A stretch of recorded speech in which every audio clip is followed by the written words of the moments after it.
जय हिंद दोस्तों। छत्तीसगढ़ शासन स्कूल शिक्षा विभाग द्वारा छत्तीसगढ़ शिक्षक के संबंध में बहुत ही महत्वपूर्ण जानकारी दी गई है, जिसमें ऑनलाइन काउंसलिंग प्रक्रिया के संबंध में जानकारी दी गई है। आप इस लेटर को अच्छे से पढ़ेंगे और बढ़िया से समझेंगे, क्योंकि ऑनलाइन काउंसलिंग की प्रक्रिया इसी से होना है। ऑनलाइन काउंसलिंग प्रारंभ होने की सूचना edu पोर्टल cg.in पर स्कूल शिक्षा विभाग की वेबसाइट पर और साथ ही समाचार पत्रों के माध्यम से दी जाएगी। इसके साथ ही ऑनलाइन काउंसलिंग के लिए व्यापम की मेरिट सूची के अनुसार स्कूल शिक्षा विभाग की वेबसाइट पर जारी की जाएगी और यथासंभव मोबाइल पर भी आपको SMS के माध्यम से इनकी जारी दी जाएगी। ऑनलाइन काउंसलिंग में भाग लेने की प्रक्रिया निम्नानुसार होगी। आप इस 3 नंबर के पॉइंट को अच्छे से समझेंगे, क्योंकि ऑनलाइन काउंसलिंग के संबंध में इसमें प्रक्रिया दी गई है। ऑनलाइन काउंसलिंग के पूर्व सभी अभ्यर्थियों को व्यापम पोर्टल पर बनाए गए अपने प्रोफाइल का आधार वेरिफिकेशन कराना अनिवार्य है।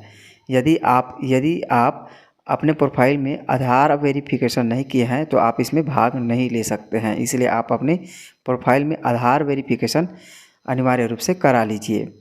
अभ्यर्थी व्यापम पोर्टल पर बनाए गए अपने ID पासवर्ड से लोक शिक्षण संचालनालय के ऑनलाइन काउंसलिंग पोर्टल पर लॉगिन कर सकेंगे।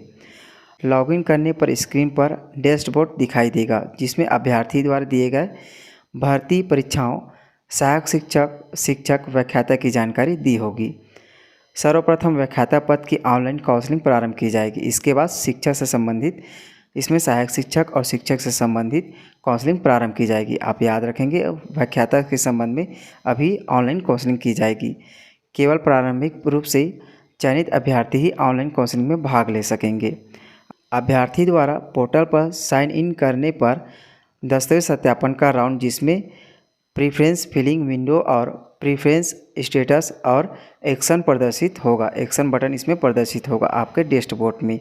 राउंड का आशय है सत्यापन का चरण है। राउंड का आशय क्या है? इसमें सत्यापन का चरण है।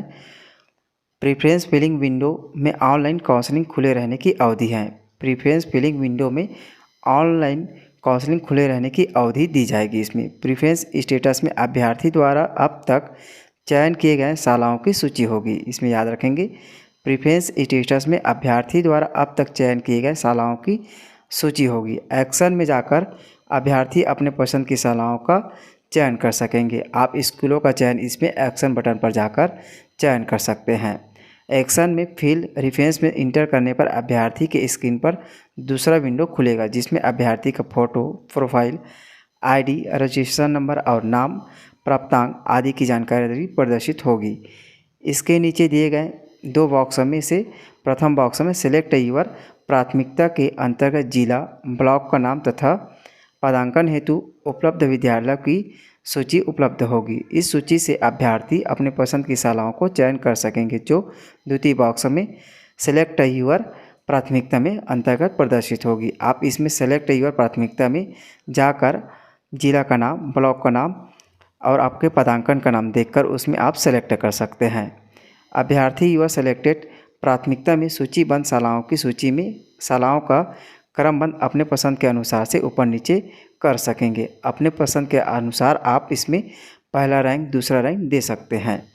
अभ्यर्थी से अपेक्षित है कि वह सेलेक्ट यूर प्राथमिकता में दी गई शालाओं की सूची से अधिकतम समस्त शालाओं को चयन करेंगे, जिसमें यदि अभ्यर्थी द्वारा कुछ विद्यालयों का चयन नहीं किया जाता है तो अभ्यर्थी द्वारा चयनित विद्यालयों के अगले क्रम पर चयन से शेष रह गए स्कूलों को सॉफ्टवेयर द्वारा स्वतः ही आवंटित कर दिए जाएंगे। यदि आप 10 स्कूलों का चयन किए हैं और यदि 40 स्कूलों का चयन नहीं किए हैं तो सॉफ्टवेयर द्वारा इसे स्वतः ही आवंटित कर दिया जाएगा। जैसे कि यदि सूची में कुल 10 स्कूल दर्शित किए गए हैं, अभ्यर्थी के द्वारा अपने पसंद की 10 स्कूलों का चयन किया गया है, तो सूची में शेष रह गए 40 शालाओं में सॉफ्टवेयर द्वारा स्वतः ही 11वें रैंक से क्रम चयन आवंटित कर दिए जाएंगे। आगे देखिए, अगले विंडो पर अभ्यर्थी का विवरण सहित उनके द्वारा चयन किए गए शालाओं की सूची प्रदर्शित होंगे, जिसमें प्राथमिकता पर अपलोड ऑन अंकित होगा। अभ्यर्थी अपने चयन शालाओं की सूची का प्रिंट आउट भी ले सकेंगे। यदि आप शालाओं का चयन करते हैं तो आपको इसमें उनकी सूची का भी प्रिंट आउट ले सकते हैं। काउंसलिंग के अंतिम दिवस के पूर्व अभ्यर्थी अपने चयन विकल्पों में बदलाव कर सकते हैं। याद रखेंगे, इसमें काउंसलिंग के बाद यदि आप अंतिम दिवस तक इसमें बदलाव कर सकते हैं। अंतिम दिवस पर यह स्वतः ही लॉक हो जाएगा।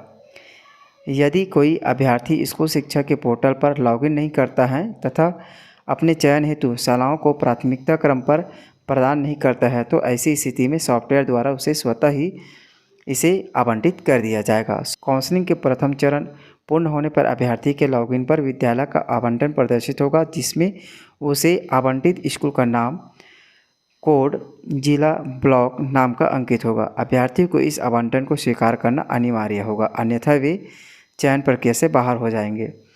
इसमें आपको प्रथम चरण में पूर्ण होने पर अभ्यर्थी के लॉगिन पर विद्यालय का नाम दिया जाएगा, उसमें जिला का नाम दिया जाएगा, ब्लॉक का नाम दिया जाएगा। यदि आप इस आवंटन को स्वीकार नहीं करते हैं तो आपको इस चयन सूची से बाहर कर दिया जाएगा। आवंटन स्वीकार करने पर दस्तावेज सत्यापन हेतु आमंत्रण पत्र प्रदर्शित होगा, जिसका अभ्यर्थी प्रिंट आउट ले सकेंगे। इस पत्र में दस्तावेज सत्यापन हेतु अंतिम तिथि तथा स्थल जहां उपस्थित होना है विवरण दर्ज रहेगा।